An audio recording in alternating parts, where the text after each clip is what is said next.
This evening, thousands attended Pope Francis's first ever Mass in the United States. It was a special one held at the National Basilica, and CBS 2's Tony Aiello was there for that. They're dismantling the stage and taking away the altar, but so many memories remain. This was a religious experience that touched something deep inside many in the crowd. Most Holy Father, welcome and thank you.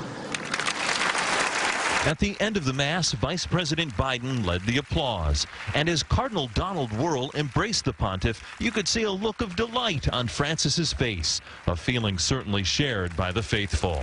What was it like to be in that big crowd? It was amazing. It was so emotional.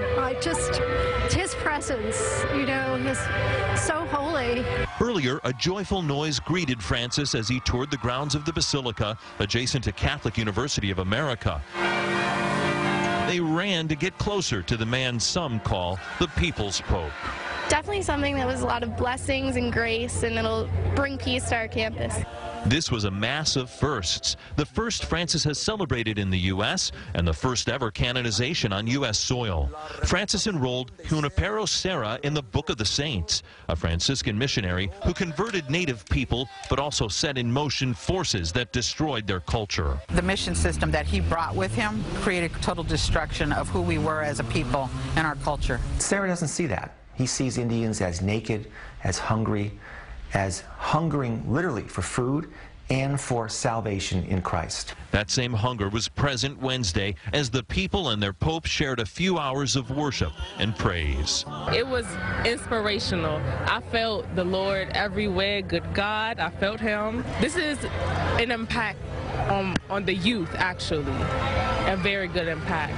That young lady told me she left determined to go make a difference in the world. You have to believe the Pope would be pleased. In Washington, D.C., Tony Aiello, CBS 2 News.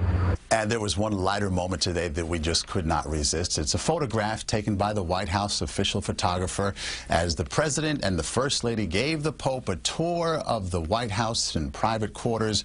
There you see the Pontiff bending over to get to know the first dogs. He's petting them, Sonny and Bo. It sure looked like the Pope had all the bases covered today here in Washington. Much more here from Washington coming up in just a little bit, Christine. All right, Maurice, thank you.